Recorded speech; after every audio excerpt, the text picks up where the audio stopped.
Henry Cavill may have hung up the cape, but at Wimbledon 2025, he still served a look that stole the show. No superpowers required. Welcome to Stats In. If you're just joining us, please subscribe and don't forget to turn on notifications bell for more video. While the look doesn't necessarily scream Superman or James Bond, we must say that it totally suits Cavill. Well, to be fair, he could show up in his PJs and still steal the show. While David Corenswet sweeps his audience off their feet with the new Superman, Henry Cavill was spotted enjoying a chill day at Wimbledon. On the 14th day of the prestigious Wimbledon Tournament 2025, the actor reached the All-England Lawn Tennis and Croquet Club. Now, Cavill has always been a fan-favorite actor, which obviously means that he was going to garner a lot of attention at the tournament. To top it all off, he was joined by his girlfriend and the mother of this child, Natalie Viscuso, wearing a green dress, accessorized by a brown bag and heels that matched, along with a pair of sunglasses. As for Cavill, the actor looked completely different from what we are used to seeing him.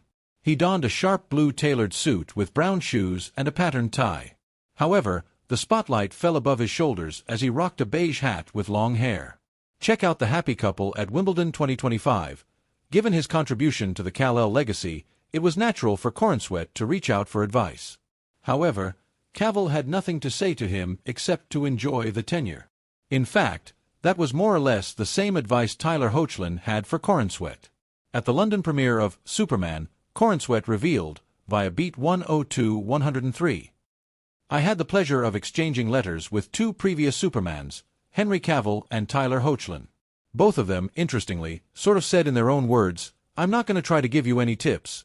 And I think that's a very Superman thing. Superman's not so much for giving advice or dictating how other people should be.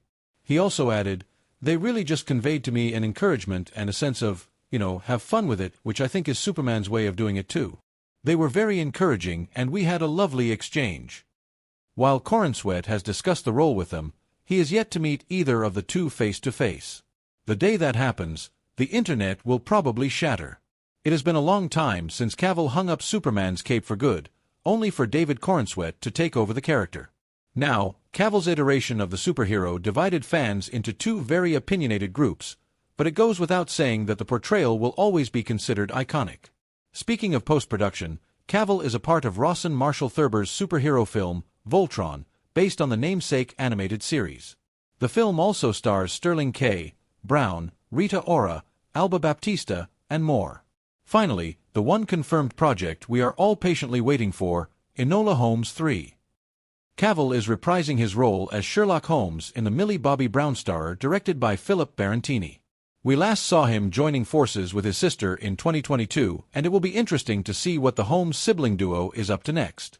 Cavill is also attached to Highlander, and is deeply involved with the Warhammer 40,000 franchise, something his fans are looking forward to the most. He is also a part of the cast for the video game, Squadron 42.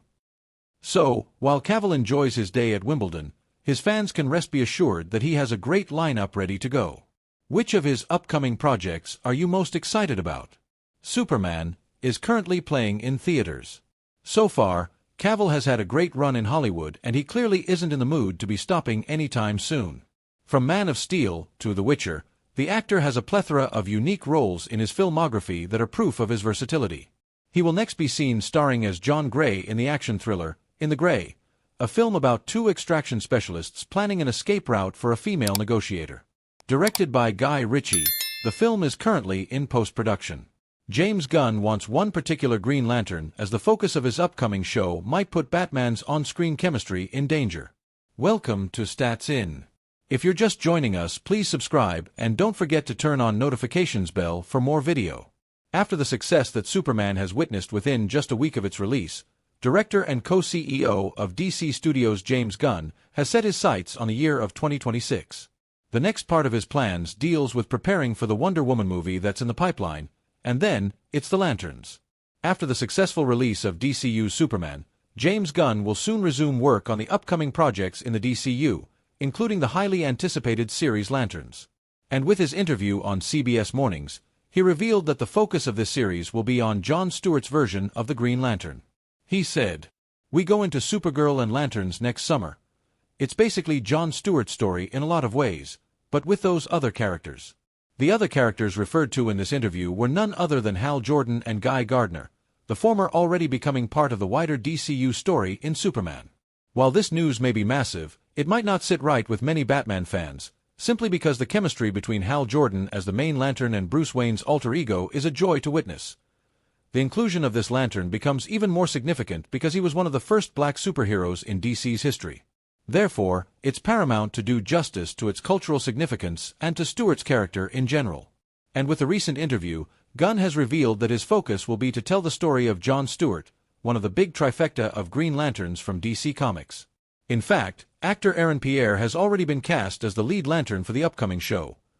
While Hal Jordan and Bruce Wayne may have butted heads on numerous occasions in the past, the few positive interactions that they do have make them that much more special and their chemistry that much more meaningful. While there will be roles for both Guy Gardner and Hal Jordan as Stewart's support, they will not be the primary focus. This might bum some fans out, simply because Hal and Bruce's chemistry is something else entirely, and the Green Lantern 80th Anniversary Spectacular one-shot comic, when Jordan thinks he's going to die, he sends a heartfelt video message to Wayne. He admits he's always been envious of Bruce's honed discipline, intelligence, and confidence, while also crediting him for teaching him humility and for helping him confront his flaws. Other times, like in the DCAU, we see both Jordan and Wayne engaging in constant banter that implies how much mutual respect they have for each other, despite neither of them showing it. While we still might see this duo in the DCU in the future, it may not have the same impact if Hal were the main, commanding Lantern. What do you think about this? Tell us in the comments down below. Recreating the grimdark world of Warhammer 40k in live action is a challenge that seems to even stress out a longtime fan like Cavill. Welcome to Stats In. If you're just joining us, please subscribe and don't forget to turn on notifications bell for more video. Sure, Henry Cavill is no slouch when it comes to being part of a multi-billion-dollar entertainment franchise, demonstrated by his role in and as Man of Steel in the discontinued DCU. But what he is involved with now is a whole different monster entirely, as Warhammer blows his previous projects out of the water. Everyone who is a connoisseur of the hobby that is Warhammer 40k has their eyes eagerly set on the first look at Henry Cavill's live-action adaptation of the tabletop franchise. But when it comes to its execution, even the star is perplexed and is treading the path with extreme caution. In an interview via Esquire, Cavill said that this project was unlike any he had previously been in. It is a dream come true, but it's different from what I've done before, in the sense I haven't had my hand on the tiller of things before. It's wonderful doing that. It is a tricky IP, and a very complex IP, and that's what I love about it. At the same time, people have complete faith in the star's competence to do the grim darkness of Warhammer justice. As Cavill stated, this is an extremely dense and tricky universe to recreate.